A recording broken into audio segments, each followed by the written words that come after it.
There are women who actually even come to us and say they've had kids already, they're married, right? And they still haven't experienced an orgasm.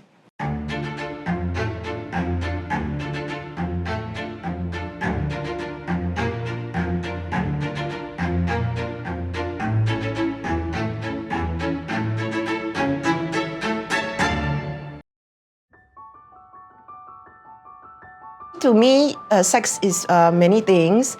It can be fun, funny, wonderful, amazing, creative, painful, scary. But above all else, I see sex as sacred. Hi, my name is Martha. I'm a relationship counselor and clinical sexologist. I work with individuals and couples who have all kinds of relationship and sexuality, intimacy, concerns, challenges. For me, I guess no one ever grew up just being like, oh my God, I want to sell sex toys, or I want to talk about sex like all the time. But it is my dream. Hi, my name is Jacqueline, and together with Meryl, we are the cheeky duo behind Hedonist and Genvie, a sexual wellness brand based in Singapore, and we are here to lubricate the conversations around sex and pleasure.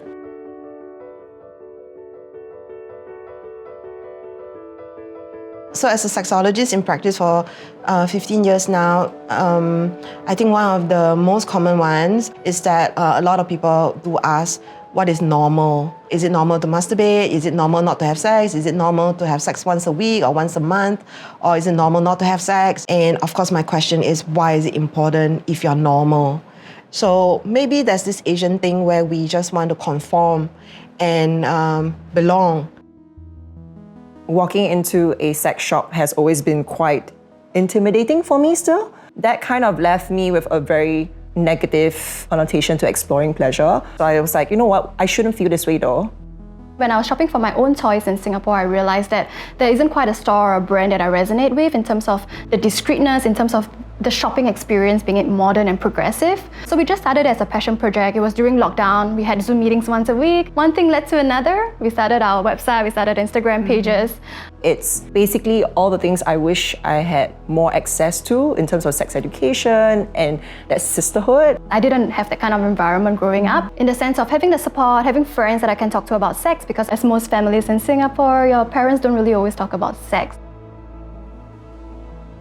So positive sexuality has to do a lot with your own relationship with how you think of yourself as a sexual person and feeling good about it. Whereas a sex positive has to do with not just yourself, but also your attitude in general and how it extends to the world.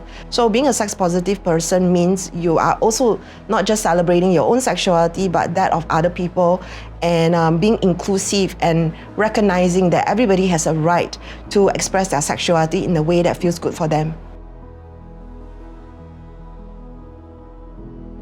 Women have, unfortunately, the short end of the stick when it comes to stereotypes about women's sexuality, and there's a lot of stigma around it. Whereas if it comes to men, it's almost sometimes celebrated, like, what's your body count? And it's kind of all like a manly thing versus what a woman is like, right, when it comes to women's sexuality.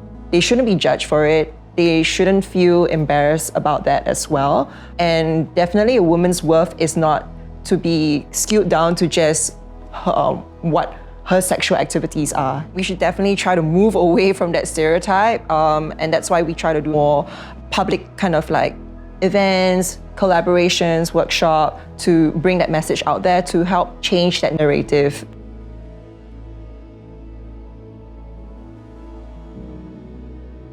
The climate is changing in Singapore, where younger people are speaking up and having podcasts and events and celebrating empowerment.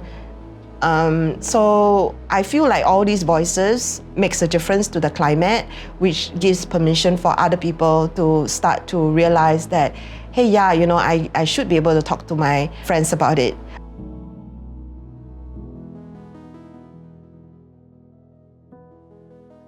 The orgasm gap is the disparity between sexual satisfaction between mostly heterosexual men and women. The term was probably coined 20 years ago. The orgasm gap has existed from the time they have done sex research. When a survey was done when asked with heterosexual men and women about how frequent they get an orgasm after having sex, about 9 out of 10 when it comes to men, heterosexual men, say they are fully satisfied and they actually get an orgasm after sex. When you look at the heterosexual women, the stats become like 6, 7 out of 10, which is quite a gap. From a point of a sexologist who works with heterosexual couples, a lot of people with penises, they are actually very concerned about their erection and their sexual performance. So they are really worried that if it goes on for a long time, they will lose their erection. And so they are actually rushing. And so this is one of the big reasons why there is an orgasm gap, because most women, they need more time for sexual arousal. Women do take longer time to arousal. It can take 20 minutes, it can take 30 minutes, it can take an hour, or it could not happen at all, you know? This is when people are concerned about premature ejaculation, erectile difficulties. And when they are concerned about their performance, they are actually not present with their partner. So this also affects the quality of the session, including the emotional intimacy that actually women need. A lot of times pornography tends to be a lot more of a performance than anything else.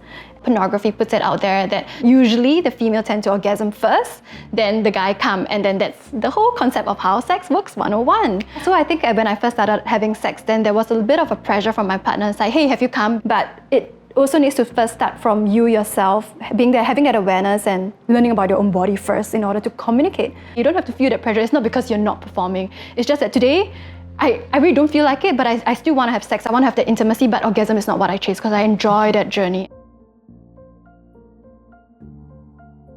In porn, it's very much male-centric, where porn is usually by men for men and ends with ejaculation. They don't really probably understand that the connection still needs to continue after ejaculation. So for me, all sex is sex. I don't see penetration as the only form of sex.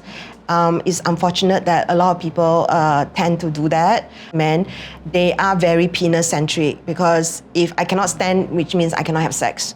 But sex is so much more than that. There's the kissing, there's the fingers, there's sex toys, which actually doesn't really focus on penetration at all. So there are different kinds of ways we can express ourselves sexually. And unfortunately, when we have very limited sex education, that actually causes us to get stuck in a box and not be very comfortable with play or being more expressive. It should be spoken about a lot more, that women also deserve to own their pleasure. And I think it's a very sensitive topic to broach without hurting the other person's relationship and saying that there's no hard feelings here. I just want to talk about how can we improve our relationship and intimacy in the bedroom. There's also one more part to it in terms of not just the communication with your partner, but also as women, how do you expect a man to actually pleasure me if I don't even know my own body parts? A lot of times, it has to do with techniques, and after practicing those techniques, then it becomes a sexual skill. When you have sexual skills, then you have sexual confidence. When you have sexual confidence, then you have sexual creativity. Because when you're confident, then it's like everything goes.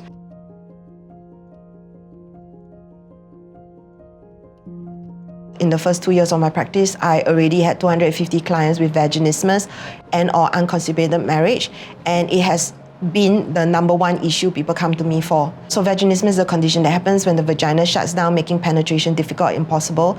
So being in Asia, I have worked with 250 in the first 2 years of my practice. My supervisor in the US, with 20 years of experience, only met with 2 in 20 years.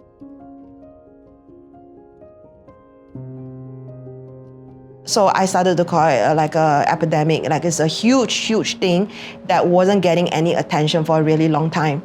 And when I speak to my colleagues, the gynecologists, apparently this is rampant.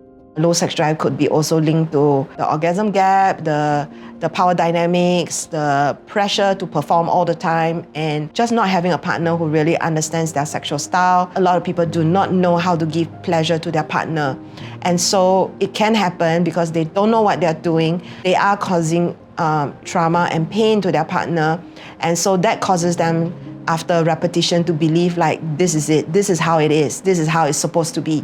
However, it's really important to recognize that just because this happened and it just happened to happen in this way to me, it doesn't mean it has to determine the rest of my life. I've never ever felt like pleasure was mine to own. I've always felt that it was something that I was trying to please someone else, and making orgasms was a way to, as long as the guy is satisfied, I would just be happy too. Later on, when I met my husband, that was when the narrative kind of shifted for me, because his perspective on sex and pleasure was very open-minded. That was the gap for me that I've always been trying to find. Intimacy is more than just the physical aspect. There's so much intrinsic value in terms of building trust from communication, from being vulnerable. With intimacy, it can help to enhance a more holistic experience. Naturally, when you trust someone, you're more likely to be more relaxed, right? If you want more babies, if you want more marriages, start with sex education. That's kind of what's happening with all the good girls and good boys. They park aside their sexuality and then they get in a relationship, they get married, and then they have a lot of sex problems because they don't understand their own bodies. We talk a lot about orgasms and we acknowledge that it feels good, it's a heightened sensation, but it's not the end goal when it comes to sex. The more you try to achieve it, per se, the more it feels like it will be further away. There are women who actually even come to us and they've had kids already, they're married, right? And they still haven't experienced an orgasm. They come to our events and they're saying, you know what? I'm at the point of my life where I need to do something for myself. And it's totally okay. It's all totally okay to have those experiences now, and better late than never, like they say, right? The ability to receive pleasure has a lot more to do with body image and self-love, self-expression. It also has to do with their comfort, safety with their partner, and also their ability to surrender, let go, and also receive.